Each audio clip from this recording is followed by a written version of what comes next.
Bonjour public, bonjour les amis et bienvenue au 8-9, un 8-9 à Diochon. J'ai juste à côté de moi mon ami Arnaud Larue qui évidemment nous a reçus, qui nous reçoit comme à chaque fois comme un roi. Le 8-9 c'est un moment convivial autour d'une personnalité inspirante de la région rouennaise et ce matin nous avons la chance de recevoir monsieur Guy Fournier. Il va évidemment mieux que moi se présenter, il va nous accorder vraiment du temps sur sa personne, sur son parcours, etc. Et c'est tout l'intérêt du 8-9. On a évidemment ce matin, comme à chaque fois, un public de folie. On se fera un rapide tour de table sur la fin de ce podcast. Et puis, il ne me reste plus qu'à laisser la parole à notre éminent Arnaud Larue qui va cuisiner comme il se doit, monsieur Guy Fournier. Merci Guy. Merci Fred, bonjour à tous. Merci Guy d'être présent avec nous. Et puis aussi aux partenaires de ce matin. Guy, on y go ? Allez, on est prêts les gars. Bienvenue au 8-9, un moment d'écoute inspirant pour toi et ta façon de penser. Ce format Rouen Business App revient une fois par mois et te permet de progresser et de te motiver. Augmente le volume et passe un bon moment. Peux-tu nous parler du petit Guy en culotte courte, jeune au Québec ? Je viens d'un petit village du Québec, entre Québec et Trois-Rivières, sur la rive nord du Saint-Laurent, qui s'appelle Portneuf. Tout petit village. Mes parents étaient commerçants. J'ai été élevé dans une famille aimante. On a toujours été très très proches. Mon papa était quincaillier. Et parallèlement à ça, il avait un garage où il vendait et réparait les motoneiges, tondeuses et souffleuses à neige. Et il avait un autre business aussi, puisqu'il avait un terrain de camping avec bar-restaurant. Donc mes parents travaillaient 7 jours sur 7. J'ai grandi dans cette atmosphère et puis on n'avait même pas de patinoire couverte. Donc j'habitais au début du village et puis mon école était au milieu et la patinoire était au bout. Donc tous les matins l'hiver, j'allais à l'école à pied et de l'école, je partais avec mes patins et j'allais à la patinoire. Et le dernier livreur de mon père finissait à 18h. Donc, tous les soirs, dans sa ronde, ça faisait partie de ses missions.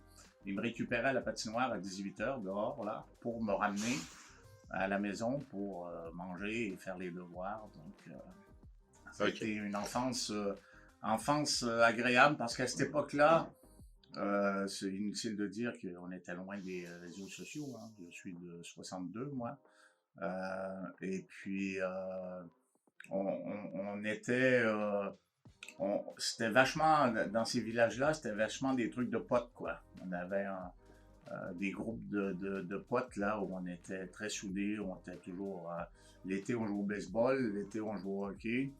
Et puis, à cette époque-là, c'était soit tu étais intellectuel, soit tu étais sportif. Moi, j'étais plutôt sportif qu'intellectuel. Donc, j'étais soit à la patinoire ou au terrain de baseball, quoi. Et puis c'est vrai que c'est un pays où il fait froid, je le connais bien ce pays, parce que mon frère réside là-bas. Et c'est vrai que là, les gens aiment se rassembler, se retrouver autour d'un feu quelquefois. Ouais, Voilà. bah ouais, c'est des climats difficiles. Hein. D'ailleurs, je suis là, moi, depuis, je suis arrivé en France en 84 et j'ai croisé beaucoup de Français, naturellement, qui sont allés au Québec. Et tous, pratiquement, m'ont tous dit on a adoré là-bas parce que le contact est facile et je pense que le climat il est pour quelque chose, c'est-à-dire que quand tu vis dans de la rigueur, quand tu vis des conditions difficiles, climatiques, obligatoirement tu as l'entraide qui s'installe. Moi j'ai grandi, j'ai un souvenir d'un dimanche soir, on rentrait de chez mon grand-papa et puis il y avait un monsieur qui était en panne de voiture. Sur le bord de la route, tu laisses pas quelqu'un en panne avec moins 30 dehors, donc tu t'arrêtes. Comme on est dans un village, le garagiste était fermé. Ben, mon père a dit viens à la maison, tu vas dormir. Le lendemain matin, petit déj, puis il l'a ramené au garagiste, puis le garagiste l'a pris en main. Donc c'est tout ce climat-là et tu grandis là-dedans, quoi. Ça favorise l'entraide. Exact.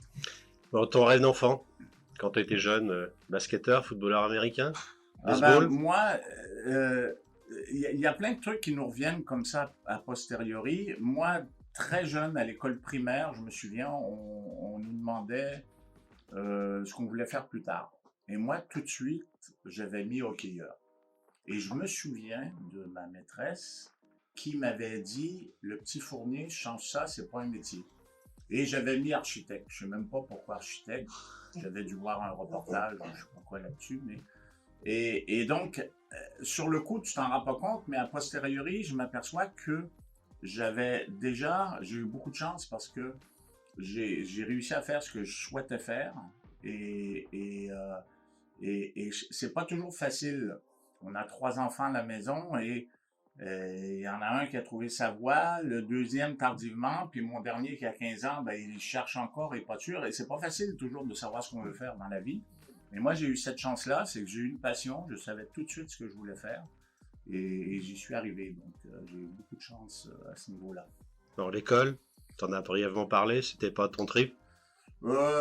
Si, j'étais très bon en maths. En français, vous avez peut-être décelé quelques fautes de syntaxe. Là. Le français, c'était moins mon truc, mais j'étais un matheux, moi. Et puis, je détestais pas l'école, mais c'était plus pour aller voir mes potes et j'aimais bien la récré et j'aimais bien 3h15 quand je partais à la patinoire. Et je dirais la 3e mi-temps. Après, ouais, après ça s'est peu plus tard. transformé. Ça s'est transformé en ça, ouais, exactement. Bon. Ta famille pratiquait ou pratiquait pas? Non, mes parents et mon frère a joué un petit peu. Et tiens, c'est assez marrant ça. Mon frère, pareil, lui, parce que mon père, avec ses commerces, il nous avait réunis à un moment donné. Il nous avait dit, moi, je veux, notamment sa quincaillerie. Ça arrivait à l'époque où il y a les grandes chaînes là qui commençaient à éclore. Et mon père a dit là, soit je grossis ou et naturellement, il a dit moi, je veux bien prendre l'expansion, mais si un de vous deux reprend derrière. Et mon frère, lui, voulait être policier. Et très jeune, il a dit, moi, je veux être policier, ça m'intéresse pas. Et moi, pareil, moi, j'ai dit, je vais être hockeyeur. Et finalement, ben, mon père a dit, bon, ok, il a changé son projet. Et mon frère est arrivé à faire ce qu'il voulait faire aussi. Donc, mon frère a joué au hockey et il s'est arrêté après quand il a commencé l'école de police et tout ça, quoi. Et mon père était un joueur. Quand je dis un joueur, mon père c'était un joueur de cartes, un joueur de casino, un joueur de billard, un joueur de bowling. C'était un vrai joueur. Il aimait le jeu. Donc j'ai grandi dans une atmosphère de jeu. Tes débuts en tant qu'hockeyeur au Canada, un peu ton parcours et puis le monde professionnel après? Ouais, très dur. Ben, très dur. C'est comme je disais tout à l'heure, comme j'étais d'un petit village où il n'y avait pas de patinoire couverte. Et c'est là où ils sont très forts. Là-bas, c'est un pays de hockey, c'est un peu comme le foot ici, si tu veux. C'est que les mecs, ils ont des antennes de partout. Et ils m'ont repéré dans mon petit village perdu sans patinoire. Et tu as des patinoires, je dirais, sur tout fleuve, tout, je dirais, Ouais, plan ben là, d'eau. nous, on avait des balustrades, si tu veux, mais c'était une glace naturelle. Et c'était un monsieur qui s'appelle Monsieur Tessier, qui arrosait toute la nuit pour faire la glace. Quand on jouait les matchs, s'il y avait de la neige, ben, au bout de 10 minutes, 12 minutes, 15 minutes de jeu, il fallait que les deux équipes s'arrêtent. On sortait les grattes, on grattait la neige, et il y avait des gars qui poussaient la neige sur le bord des balustrades, et les autres avec les pelles qui envoyaient la neige de l'autre côté de la balustrade. Donc, je pensais pas, si tu veux, même si j'avais cet objectif-là de dire, moi, je vais être hockeyeur, c'est vrai qu'à 15 ans, quand on est venu me chercher là-bas pour aller dans la meilleure équipe du Québec, d'ailleurs, on a été deux en cadet, là, 15-16 ans, on a gagné 2 titres champions canadiens avec cette équipe-là. C'était assez bouleversant parce que je sortais de mon village où je connaissais tout le monde, où tout le monde me connaissait, et j'arrivais dans une grande ville où personne ne me connaissait, où je connaissais personne. Mais c'était le sacrifice à faire pour franchir une étape. Et j'oublierai jamais ma première nuit à 15 ans, quand je suis parti de chez moi, j'ai pleuré dans le lit la première nuit comme un enfant de 6 ans. Alors que j'avais 15 ans. Hein. Et je me souviens que le lendemain matin, quand je me suis levé, j'oublierai jamais cette nuit-là, le lendemain matin, quand je me suis levé, j'ai dit, bon, soit tu prends le téléphone, tu appelles ton père, il vient te chercher, soit tu restes là, mais tu vas arrêter de pleurer.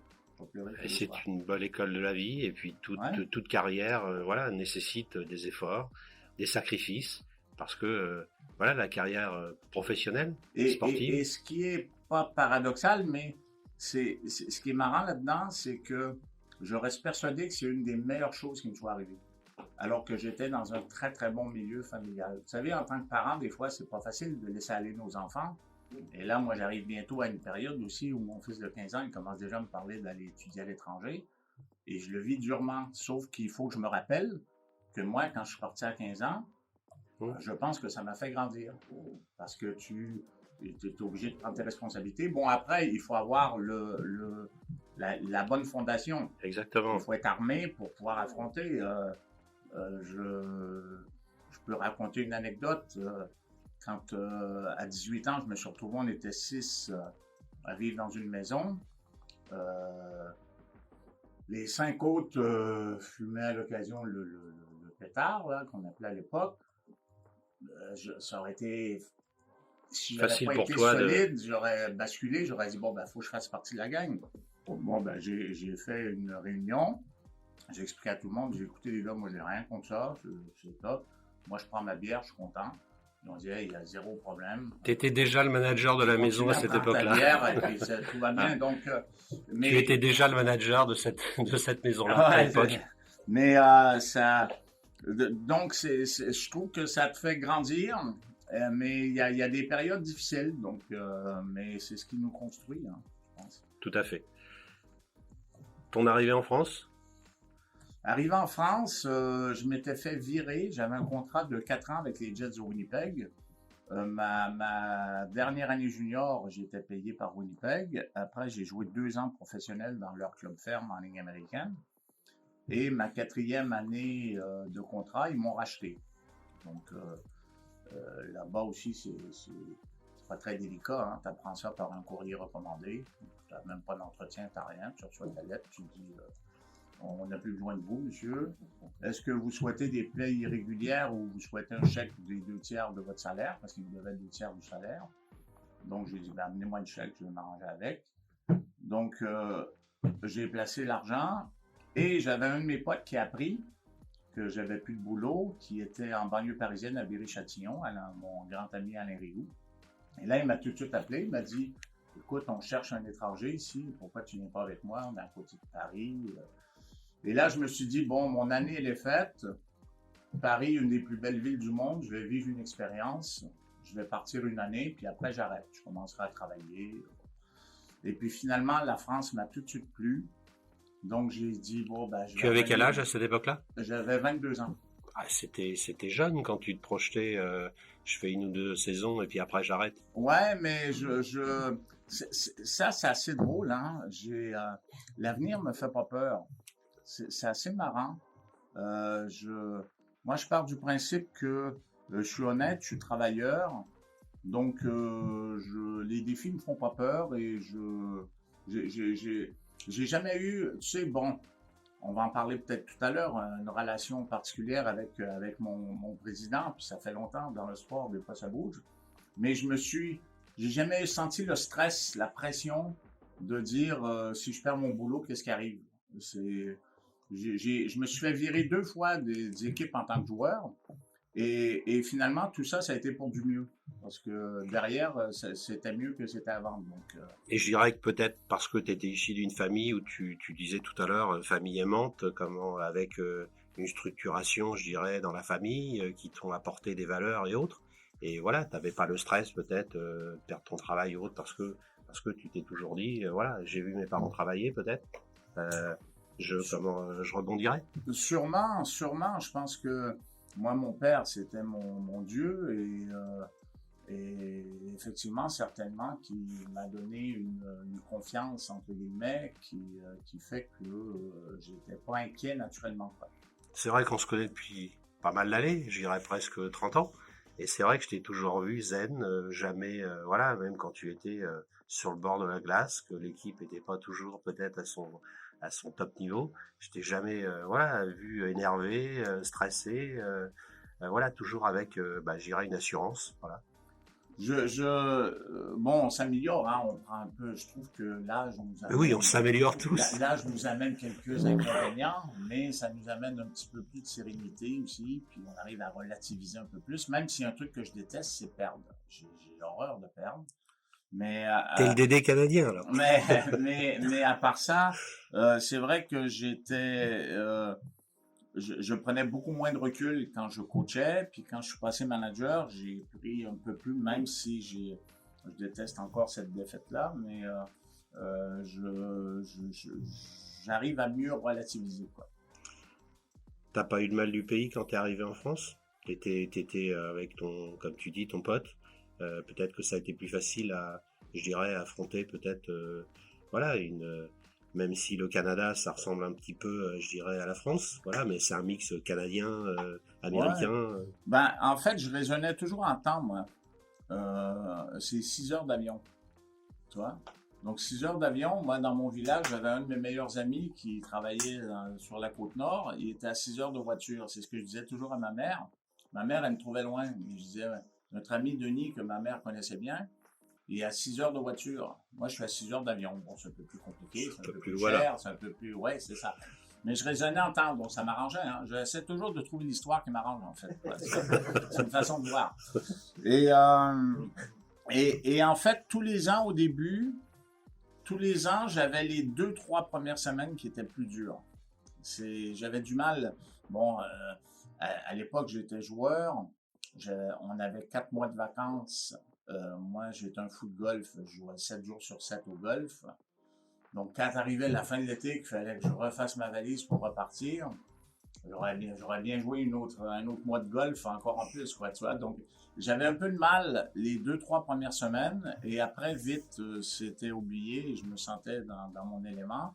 Et un jour, c'est assez marrant, ça aussi, je me souviens de ça.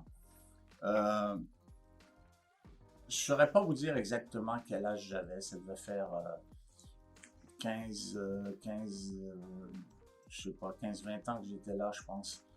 Et j'étais dans l'avion.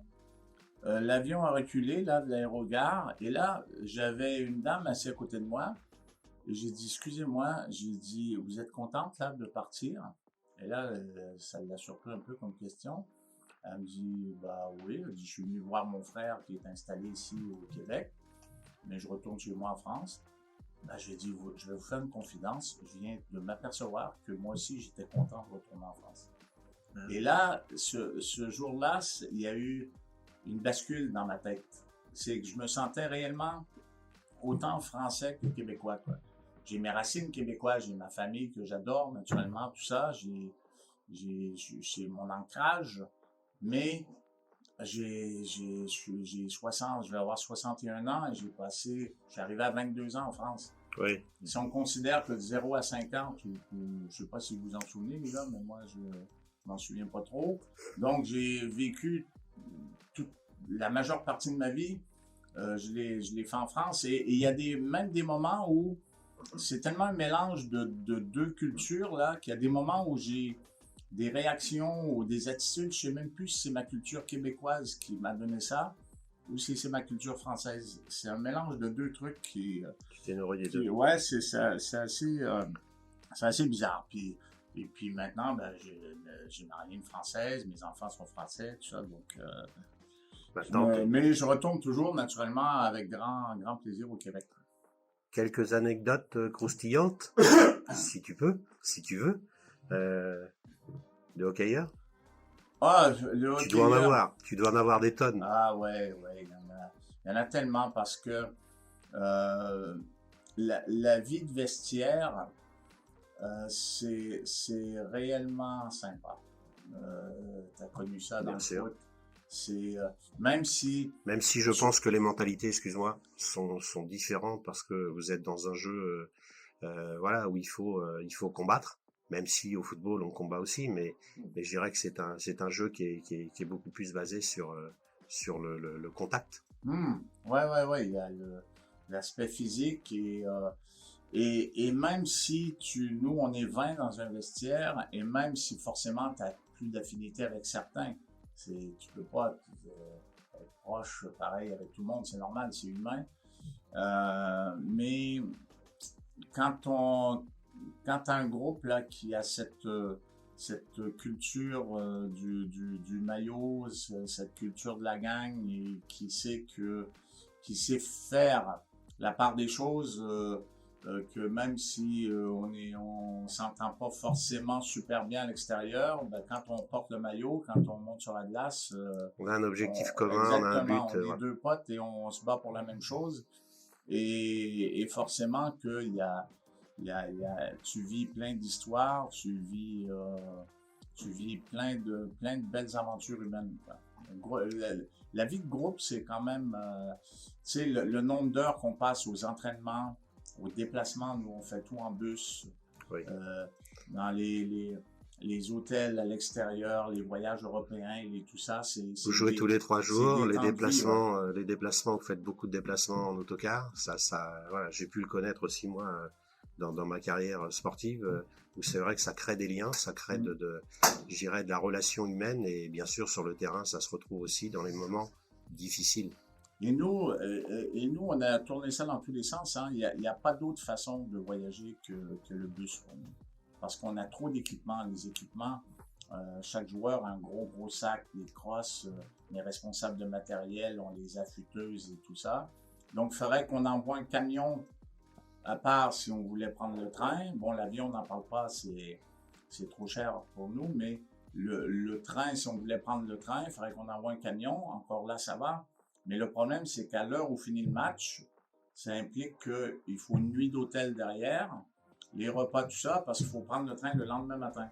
Alors que là, après le match, les gars mangent, ils sautent dans le bus, ils passent la nuit dans le bus. Et donc, pour l'anecdote, l'année dernière, on a fait un petit voyage, un petit parcours européen qui, je pense, n'est pas prêt de se revoir.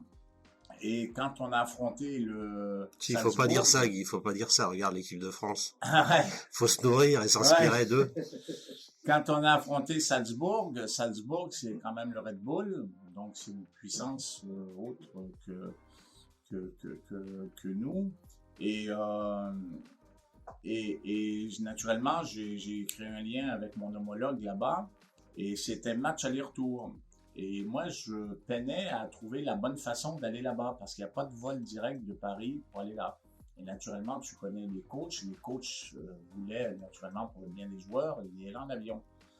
Et donc, j'ai appelé mon homologue là-bas. J'ai dit, comment tu fais pour venir à Rouen? Ben, il dit, en avion. Ben, j'ai dit, il n'y a pas de vol direct. Il m'a dit, nous, on a affrété un vol. On a atterri à Beauce. Et puis, bon, vu comme ça, j'ai dit, combien ça coûte? Ben, il dit 45 000. Donc, 45 000, moi, je trouvais que c'était pas une bonne idée. Tu fais 8 déplacements à ce tarif-là. Je trouvais que c'était pas une bonne idée. Après, il n'y a pas de vol direct non plus Paris-Salzbourg. Donc, il faut faire Paris-Francfort, Francfort-Salzbourg. Et quand tu calcules tout ça, ça prend 12 heures. Ça coûtait 25 000 €. J'ai appelé mon autocariste. J'ai dit combien ça coûte pour aller à Salzbourg. Il dit 7 000. Ça prend 17 heures. Donc, j'ai dit, on va pas dépenser 18 000 quand même pour sauver 5 heures. Donc, on est parti en bus. Et pour l'anecdote, quand on est arrivé là-bas, c'était période de COVID et le match était à huis clos. Et mon homologue m'appelle et il me dit, Guy, on a un problème. Il y a 2 mecs à la porte qui font le forcing pour entrer et ils disent que c'est des chauffeurs de bus. Je dis, attends, j'arrive. Et là, j'arrive à la porte et mon pote était là avec le gars de la sécurité.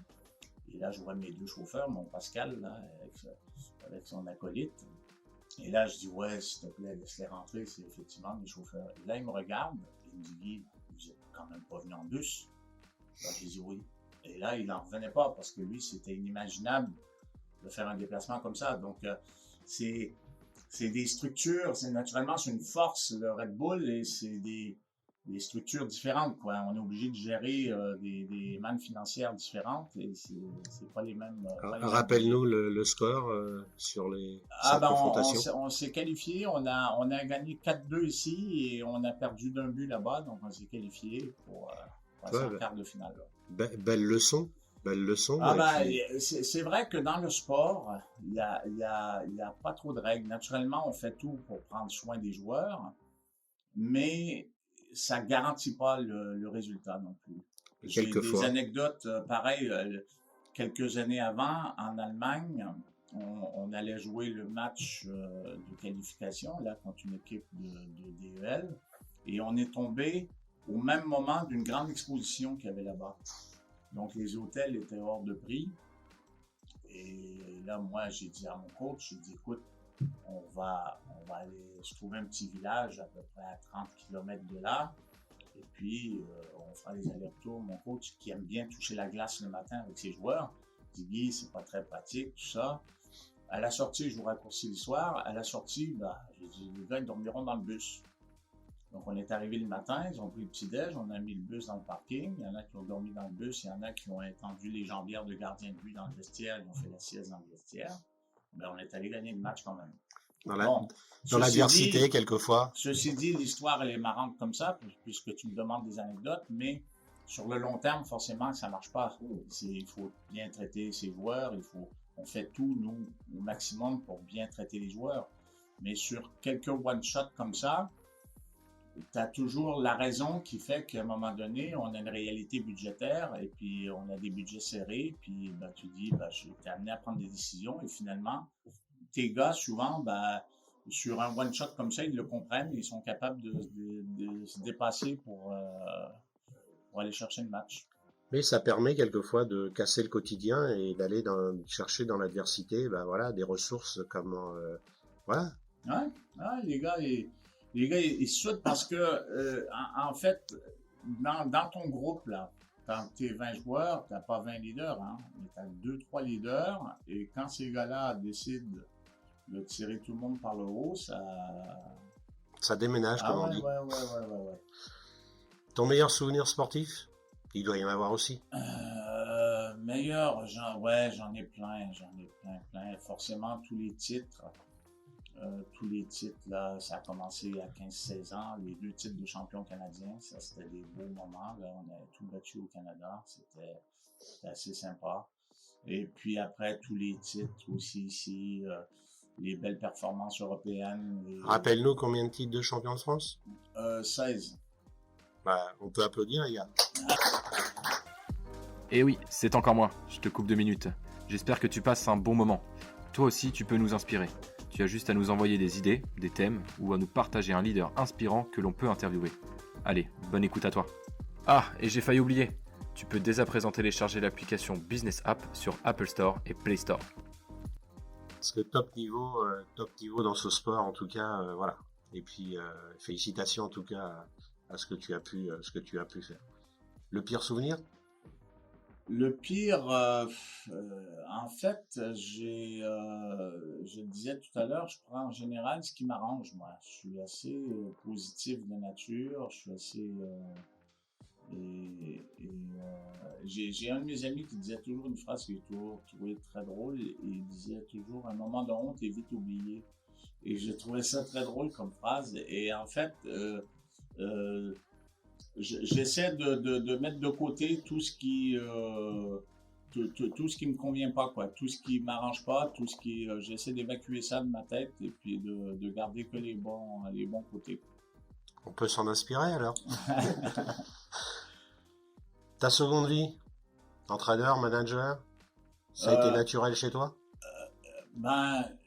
Ça, c'est assez drôle aussi parce que je trouve qu'on a tous des forces et des faiblesses et c'est pas toujours bien facile de se connaître. Je sais pas si vous connaissez tous par cœur, mais moi, en tout cas, j'avais certaines aptitudes que je méconnaissais. Et je trouve que c'est pas toujours facile de savoir jusqu'où ce qu'on peut faire et jusqu'où on peut aller, quoi.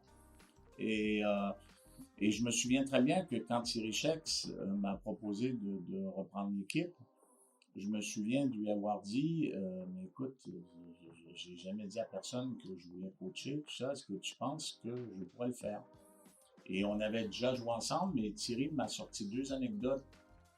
Il m'a rappelé ça, il m'a dit, ouais, je pense que tu pourrais le faire. Il dit, tu te souviens en Allemagne, quand il y a eu un problème dans le vestiaire? Il avait décelé ça chez toi. Bah, c'est ça. Parce qu'on jouait ensemble, et il m'a sorti 2 trucs.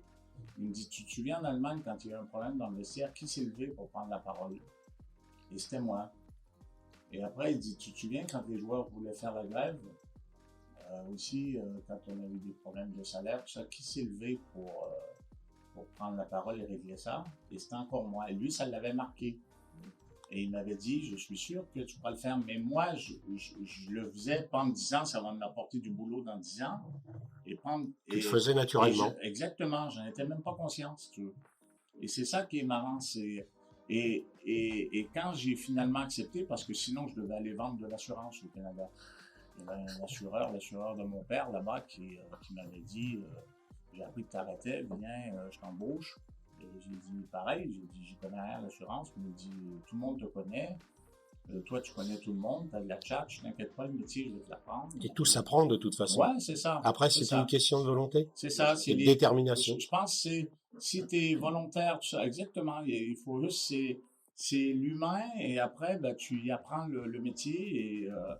Et donc, finalement, j'ai accepté. Et ce qui est drôle, c'est que j'oublierai jamais mon premier meeting. J'étais nerveux tout l'après-midi. Et quand mes joueurs sont arrivés, je suis rentré dans le vestiaire, j'étais toujours nerveux. Et au bout de 15 secondes de parole, j'étais comme un poisson dans l'eau.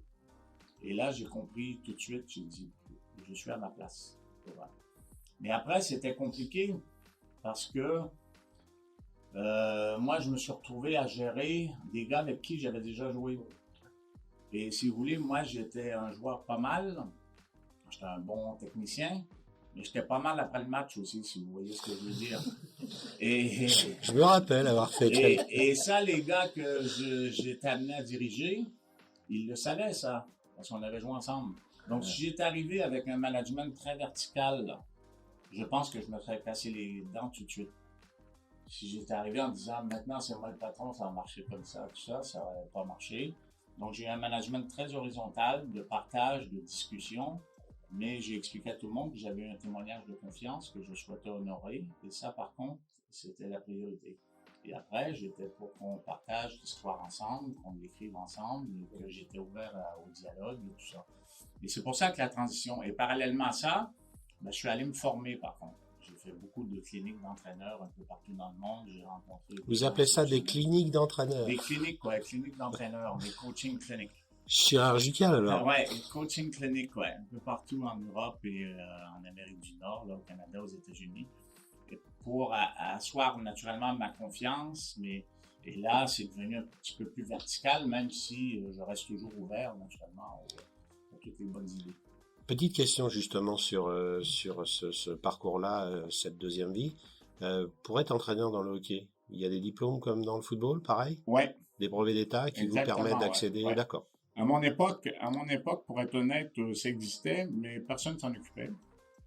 Donc, moi, j'ai pas été diplômé, j'ai appris sur le tard avec mes cliniques et tout ça. Ça vaut la meilleure formation, quelquefois. Mais maintenant, c'est obligatoire. Ouais. C'est obligatoire. D'accord. Ouais, c'est comme dans le foot, hein, je pense, dans tous les sports. Oui, tout à fait, tout à fait. Même si, à une époque aussi, eh bien, il y avait des prêtres, non? Mais ouais.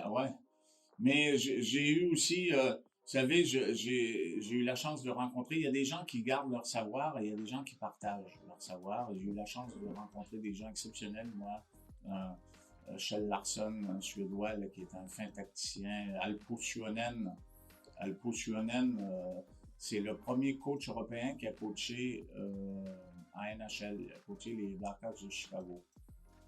Et un jour, j'ai un agent finlandais qui m'appelle, il me dit « Guy, est-ce que tu cherches un coach pour l'année prochaine? » Et moi, c'était à l'époque où j'étais coach, manager et préparateur physique. Alors, je connais rien en préparation physique, c'est Didier Paulin qui me préparait toutes les séances parallèlement. Et Et là, déjà, d'une, ça m'arrangeait pas de me virer comme coach. Et puis deux, j'avais pas la surface financière pour créer un autre poste. Sauf que quand il m'a dit Alpo Suonen, pour moi, j'ai dit Alpo, le vrai qui est en NHL. Ça t'a fait réfléchir. À Rouen, ben ouais. Et là, en réfléchissant, j'ai dit, écoute, moi, je peux pas le prendre une année. Par contre, la Normandie, c'est tellement beau. Honfleur, les plages de débarquement, on est à 1 heure de Paris. Moi, j'y paye son billet d'avion. Je l'invite ici. J'en prends soin, 2 jours, 1 semaine, comme il veut.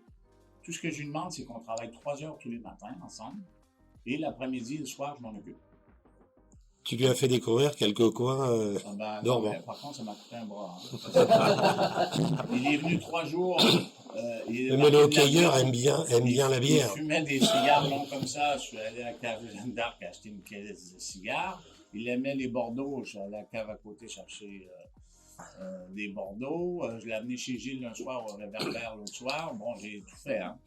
Sauf que ce mec-là, il m'a tout donné. C'est-à-dire qu'il a tout partagé, son savoir. Et on a passé, alors qu'on ne se connaissait pas.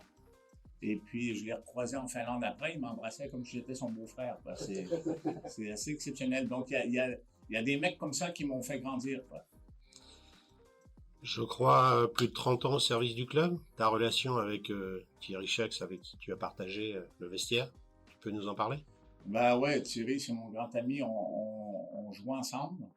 On jouait ensemble et on était proches à l'époque. Et puis chez moi au Québec et tout ça en vacances. Et puis on a toujours été proches. Et je pense que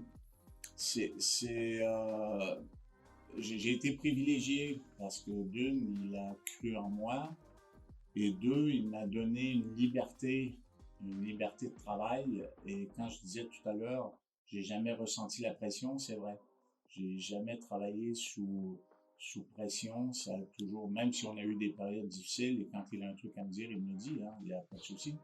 Mais j'ai jamais travaillé avec l'angoisse ou la pression. On est toujours Vous aviez une confiance mutuelle, quelque part? Ouais, et puis on a une grande confiance et on sait qu'on peut compter l'un sur l'autre. Et puis je trouve qu'on est complémentaires parce que moi, je suis un bosseur, je suis un gars de terrain, je suis un gars de réseau. Tu vas pas nous dire qu'il bosse pas, quand même. Non, mais je suis un gars de terrain, je suis un gars de réseau. Et par contre, il y a un truc que j'ai pas, que lui a, c'est que j'ai pas de vision. Et lui, il est extraordinaire pour ça. Lui, il me donne la ligne directrice. Lui, il me dit, dans 5 ans, il va arriver ça, dans 10 ans, il va arriver ça. Et moi, je retrousse les manches. Il t'écrit la feuille de route et voilà. Et ça, c'est extraordinaire. Et cette vision-là, moi, je l'ai pas. Moi, j'ai besoin de quelqu'un qui me dise, c'est assez marrant, hein, je dois avoir la tête dans le guidon, il faudrait que je me relève la tête un de ces jours, mais j'ai pas de vision. J'ai pas de vision. Et lui, il a cette vision à long terme. Donc, on s'éclate bien ensemble. La construction du club, elle a été, depuis des années, écrite, comme tu viens de nous dire. C'est-à-dire que quand Thierry et Olivier Le Sieur ont repris l'équipe qui avait un passage difficile, et ils l'ont redressé, ils en ont fait une vraie entreprise. Et il y a un truc qui, moi, me plaît beaucoup, et ça fait partie de notre ADN d'ailleurs, c'est moi je trouve qu'on fait partie des privilégiés, et dans la vie, quand ça va bien, il faut tendre la main. Et on est toujours très impliqué dans la communauté à travers diverses actions. Et notamment quand on a créé les Dragons vous ramènent en 2003, Thierry m'avait dit, Guy, on a eu une période difficile, là on est bien remonté, la patinoire est pleine à tous les matchs, c'est la population rouennaise qui nous amène ça. Il faut remercier la population, trouve-moi quelque chose pour remercier la population rouennaise. Et à cette époque-là, c'est un truc qui existait au Canada qui s'appelait les Nez Rouges, qui marchait que dans le temps des fêtes. Donc j'ai raconté l'histoire, j'ai dit pourquoi on ne créerait pas les Dragons vous ramènent. J'ai expliqué, donc on ramène les gens gratuitement dans leur propre voiture. Ça, je sais que c'est une action, une association que tu portes haut et fort. ça te tient à cœur. Ouais, on ramène les gens gratuitement dans leur propre voiture à la sortie des bars, des restaurants, des discothèques et des maisons privées tous les vendredis et samedis soirs de 21h à 5h du matin. Et avant le COVID, on ramenait entre 40 et 50 voitures chaque week-end. Donc on a peut-être sauvé quelques drames familiaux. Et moi, je suis président bénévole. Je suis président bénévole de cette association-là. J'ai qu'un salarié. On C'est mon déjeune directeur. chez... Oui, Grégory. on peut le citer, c'est Greg ce midi. Merci. Donc, moi, je suis président bénévole de cette association-là. J'ai qu'un salarié, c'est mon directeur. Et tout le reste, c'est des bénévoles qui viennent donner de leur temps pour rendre service aux autres. Et c'est là où c'est extraordinaire, c'est que ces gens-là, c'est devenu leur association. Et là, on s'est arrêté pour le COVID et après, mon directeur, mon ancien directeur, Jean-Christophe Pereira, a eu un problème de santé et là, il est à la retraite. Donc, on a un petit temps de latence avant de trouver un nouveau directeur que l'AG, c'est Thierry Nietto qui a repris là. Eh ben, quand on a fait notre réunion de rentrée, c'était peut-être 2 ans après tout ça, j'avais 50 personnes à la réunion, 50 bénévoles qui m'ont dit « on est content que ça reprenne, on arrête que ça reprenne ». Et c'est de donner de son temps pour ramener les gens. Là, on va faire le 31 décembre. Si je vous disais à tous, est-ce que vous pouvez me trouver 90 bénévoles? Vous allez tous me dire oui. Et là, je vais vous dire, oui, mais 31 décembre. Alors là, vous allez me dire, Guy, non, pas le 31, tout le monde est pris. Et c'est sans doute pas facile et félicitations en tout cas. Voilà. Mais en fait, il y a plein de gens, oui, qui ont 3 invitations, mais il y a plein de gens aussi qui sont chez eux, qui le téléphone n'a pas sonné une fois, puis on dit à ces gens-là, au lieu de passer la nuit seul, venez. Là, la mairie, moi je fais pas de politique, hein, la mairie c'est de la maison du peuple, c'est ouvert à tout le monde. Et là, la mairie nous installe un beau buffet dans le salon des mariages. On a nos lignes téléphoniques là-bas, on a 6 lignes téléphoniques, on a une trentaine de voitures avec 90 bénévoles qui viennent pour passer la nuit, pour ramener le 31 décembre les gens gratuitement chez eux. C'est top. Donc,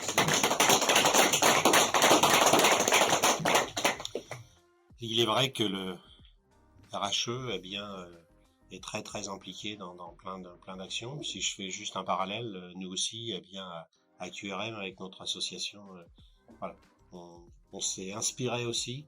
Michel Mallet, mon président, s'est inspiré depuis des années de ce que le RHE pouvait mettre en place. Je pense qu'on a le réseau, on a l'énergie, et des fois, pour nous, les clubs sportifs, c'est pas grand-chose. Et ça aide tellement plein d'autres gens. Et nous, il a fallu faire 3 coups de téléphone puis passer un peu de temps. Et je trouve qu'on aide des gens, on apporte des sourires à des gens. Et peut-être, on change pas leur vie, mais peut-être qu'au moins sur une soirée... Sur un petit moment, c'est sûr, ça leur apporte du plaisir et de la joie et du bonheur. Ouais, on a un petit espace là qui s'appelle l'Espace Dragon. L'Espace Dragon, on invite 12 personnes qui, en général, sont jamais invitées en VIP. En VIP, c'est toujours réservé, soit tu travailles dans la bonne boîte ou tu connais le gars qu'il faut, tout ça. Là, moi, on a des beaux partenariats avec les défis à Campri-Marron, la Culture du Cœur, Vie Espoir. Et c'est eux qui me trouvent les 12 personnes. Et c'est pas de dire, vous avez vu, la patinoire est pleine, on a tellement bon cœur, on ouvre 12 places. Mais en fait, on sait même pas si les gens sont venus ou non. Mais on a un point de rendez-vous dans le parking, on va les récupérer, on les amène à leur espace réceptif. Souvent, ils pensent que c'est payant, ils n'osent même pas se servir, mais là, on leur dit, non, ne vous inquiétez pas, c'est pour vous, c'est gratuit, on est content que vous soyez là. Bon, là, ils y vont dans le buffet, là. Et je trouve que j'ai un album photo de ce truc-là, là, pareil, je vois des sourires. Je vois tellement des beaux sourires que je me dis, au moins sur un soir, ils ont été, entre guillemets, privilégiés. Quoi. Ta vision sur le sport professionnel demain? Ma vision sur le sport professionnel... La médiatisation, l'argent, c'est une bonne chose, c'est une moins bonne chose? Ouais, moi, l'argent ne me dérange pas. Hein, il y a juste le modèle, peut-être le modèle qatari qui est exempt de ça, c'est pas le même modèle économique. Mais moi, quand je vois les gros salaires, ça me gêne pas parce que s'ils sont capables de donner gros salaires, c'est que les gars, ils en ramènent aussi. Hein. Donc, moi, je suis pour la libre concurrence. C'est une économie, on va dire, un peu circulaire. Il n'y a pas de souci. Bah ouais, donc quand tout le monde s'y retrouve, moi, je suis pas outré de ça. Hein. C'est le monde du sport. Nous, on est dans un milieu plus modeste. Ici en France, hein, parce qu'au Canada, aux États-Unis, naturellement, c'est des gros salaires. Mais ici en France, c'est un peu plus modeste. Mais je reste persuadé, moi, qu'on fait quand même partie des privilégiés. Parce que déjà, quand tu fais ce que tu aimes dans la vie, c'est déjà énorme. Moi, je vous le disais, j'arrive à 61 ans. J'ai jamais eu l'impression de travailler de ma vie. Je me lève avec le sourire tous les matins, même si je suis arrivé légèrement en retard ce matin. Je suis super content de venir vous voir. Après, j'enchaîne avec 3 réunions de suite et j'ai mon match à préparer pour ce soir. Donc, c'est des grosses journées. Je vais finir ce soir à minuit et demi, mais je suis content comme tout. Et je m'amuse. J'ai l'impression de m'amuser. C'est pas un boulot, donc j'ai pas... je me considère pas comme un imposteur, mais je devrais presque parce que on me paye pour m'amuser, quoi. Donc, c'est ça qui est extraordinaire. C'est bien. J'ai le syndrome de l'imposteur, ouais, je pense. Tu n'as jamais eu envie de gérer l'entrepreneuriat, créer ta propre boîte, d'être consultant J'ai non, parce qu'en fait, tout s'est fait dans la foulée et comme je disais, je suis tellement bien dans ce que je fais que... au service des autres. Ouais, c'est ça. Ça me va bien. Là, il y a un nouveau truc qui m'éclate. Là, j'ai une formation pour des managers sportifs. Là, donc j'ai 54 heures à leur donner dans une école de commerce. Et ça, c'est un truc que je pense que je vais poursuivre après ça. Je vais continuer ça parce Transmettre. que ça m'éclate bien, ça. Transmettre comme tu as pu recevoir aussi à une époque, au tout début, tu nous en parlais tout à l'heure. Ouais. Ben ouais, c'est... je pense que vous êtes des chefs d'entreprise, vous dirigez des gens et je pense que des fois, on sous-estime ce qu'on peut apporter à quelqu'un. Je suis sûr qu'autour de la table, vous avez tous 2-3 personnes que vous oublierez jamais dans votre vie, qui ont peut-être un jour, un moment dans votre parcours, vous ont tendu la main ou ont pris une décision qui a changé votre trajectoire.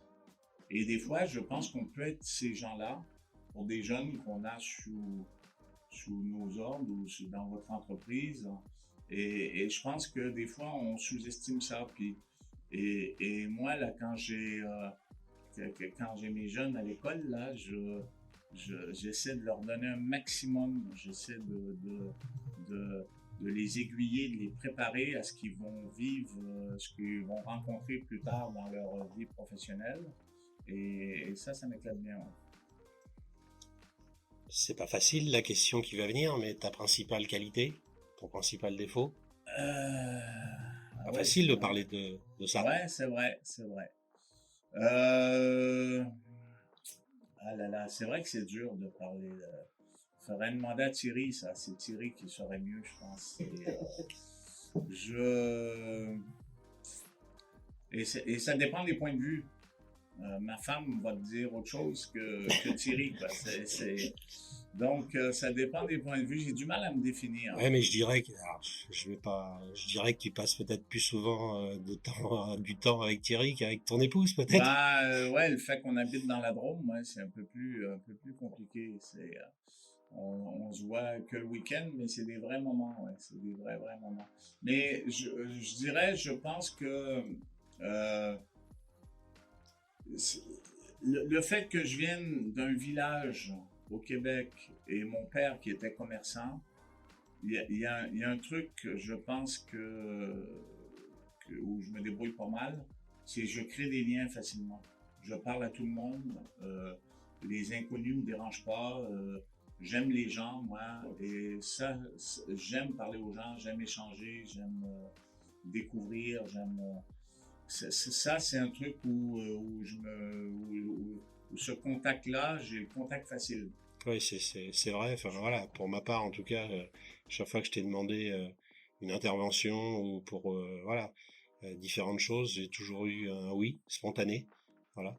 Et je t'en remercie en tout cas. Euh, une fierté? Euh, fierté, fierté, je pense que la chose où je suis le plus fier du club, c'est que je perds jamais de vue que il faut qu'on mette une bonne équipe sur la glace. Parce que si on remplit la patinoire, les gens viennent voir un spectacle et ils viennent voir une équipe gagner. Donc, quand arrive la période du recrutement, là, d'avril à juillet, avec mes coachs et avec mon président Thierry, on se concentre énormément sur notre recrutement. On fait très, très attention à ça parce que les erreurs de casting nous coûtent cher. Donc, on reste très concentré là-dessus. Et une fois que l'équipe est faite, c'est mes coachs qui gèrent tout. Et moi, je m'occupe de tout le reste. Les merdes, entre guillemets. Non, mais ouais, mais ça se passe assez bien. Hein, mais je m'occupe des relations politiques, des missions d'intérêt général, des soirées VIP ponctuelles, tout ça, plein de trucs. Mais pour répondre à ta question sur la fierté, ce que j'aime de notre club, et je suis très fier, c'est aussi notre forte implication dans la communauté. Et ça, j'aime bien. Donc, les histoires, on parlait des Dragons de Bouramen, de l'espace Dragon, mais on a plein d'autres actions. Et forcément, ces histoires-là, elles sont plus belles quand tu ramènes la coupe une fois à l'occasion quand même. Tu vois? C'est pour ça qu'on se concentre, tu vois. Si tu ramènes jamais la coupe, ben, les gens vont dire, Monsieur Fournier, vous savez quoi, vous êtes pas mal dans le social, j'ai l'impression. Arrêtez le sport. Et vous devriez vous occuper du social un peu, c'est ça mieux. Donc, les deux marchent ensemble, mais une fois qu'on a mis une bonne équipe sur la glace, ce qui me rend le plus fier, je pense, de notre organisation, c'est toutes ces bonnes actions qu'on fait à côté. Ça me fait vraiment plaisir. Ça. As-tu des regrets? Des regrets, non. Non, j'ai qu'un regret, mais là, c'est très personnel. Je vais le partager avec vous quand même. C'est que j'avais un bijou de maison au Canada, sur le bord du fleuve Saint-Laurent, que j'ai vendu. Et ça, je m'en mords les doigts encore. J'aurais jamais dû vendre cette maison-là, même si le monsieur à qui je l'ai vendu, je lui ai fait promettre que si jamais il la remettait sur le marché, avant de la mettre sur le marché, il me rappelait. Donc, mais c'était preneur.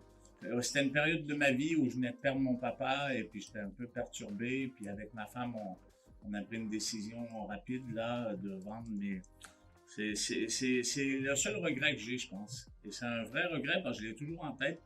Mais je me dis que la vie est tellement bien faite, mon côté optimiste me dit que peut-être que je la récupérerai un jour, quand le timing sera bon. Tout à fait. Demain, ta retraite, elle approche pas? T'arriveras à couper le cordon avec Thierry? C'est assez marrant. On a toujours dit qu'on arrêterait ensemble, donc il faut qu'on regarde ça. Vous êtes encore jeune, vous avez le temps. Je vais vous raconter un autre truc assez marrant aussi. J'étais à la Fédération du bâtiment là, pour une soirée. Et j'ai un projet en tête pour ma retraite, mais même peut-être que ça se fera à cheval aussi, là. Je voudrais faire une formation en menuiserie. J'adore le bois et j'aimerais bien faire une formation en menuiserie. Donc, je vais me former là-dedans. Et puis, mais ce sera juste pas pour bosser menuisier après, hein. Ça va être juste pour moi personnellement, bricoler à la maison. Et puis après, nous on est. T'as un esprit de créateur quand même. T'aimes bien façonner, t'aimes bien. Nous on habite dans la Drôme, donc puis là-bas j'ai un grand terrain avec plein d'arbres et plein de fleurs et tout ça. Donc j'aurai beaucoup de travail là-bas à la maison. J'ai un terrain de golf à côté, donc je suis un passionné de golf. T'as investi? Hein? T'as investi dans un terrain de golf? Non. Et je pense que je continuerai peut-être à rester certainement à continuer à faire mes formations, mes interventions management en entreprise et puis mes formations à l'école aussi parce que j'aime bien. Donc je resterai toujours un petit peu actif quand même. Construire, bâtir, c'est ton esprit peut-être aussi architecte que tu avais Bah, à ton jeune âge, peut-être, qui revient, ça revient, ça vient remonte, peut-être de là. ça remonte à la vient peut-être de là. surface. Mais écoute, Guy, je te remercie en tout cas de ton intervention ce matin. Voilà, on t'a découvert un petit peu plus en profondeur, on va dire. Ouais, Et c'est vrai puis qu'on ta est allé sur des simplicité, trucs ta intimes, là. spontanéité, et ta disponibilité, voilà. Je te remercie parce que je vais me répéter, mais à chaque fois que j'ai pu te demander quoi que ce soit, bah, ça a toujours été moi Arnaud, pas de souci, avec ton bel accent. Ouais. Je te remercie en tout cas ce Ben, matin. merci de votre accueil. Eh bien, on va remercier également notre animateur ce matin, Arnaud Larue. Moi, j'ai passé un vrai beau moment et je crois que c'est un peu le cas de tout le public ici. Et Ils ont été attentifs en tout cas. Très attentifs. Celles et ceux qui vont pouvoir écouter ce podcast également vont certainement ressentir cette humanité qui se dégage de Monsieur Guy Fournier. On l'applaudit encore une fois. Merci de votre gentillesse. On va évidemment remercier le public. Je pense notamment à Fabrice Letemps, concessionnaire Volkswagen Bled Sud. Merci Fabrice. Je pense également à Damien Bazin, groupe Connext. Je remercie Georges Grigliatti, Agima et Crédit Safe. Louis Dufresne de chez Océan Communication. Monsieur Grégory Manry de chez NJ Solutions. Sans oublier Franck Poisson-Cérus, Monsieur Tranche de Com. Nicolas Hu, notre expert comptable chez QRM Business à PRBA. Nous avons également Monsieur Laurent Thomas, concessionnaire Suzuki Le Grand Quevilly. Et enfin, Edgar Jourdain, Monsieur Aesop France pour les enseignes et autres signalétiques. On va évidemment ne pas oublier Louis et Jules qui ont participé à cette belle organisation. On a passé un super petit déjeuner, un super 8-9. Je le disais, le 8-9 c'était un moment convivial autour d'une personnalité inspirante. Et on a été servi ce matin, merci Monsieur Guy Fournier. Merci.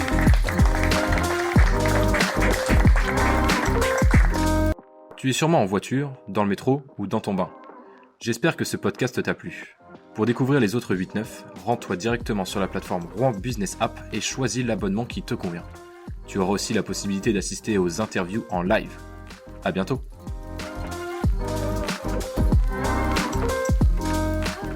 Ce podcast vous a été présenté par Bread Normandie, partenaire majeur de Rouen Business App.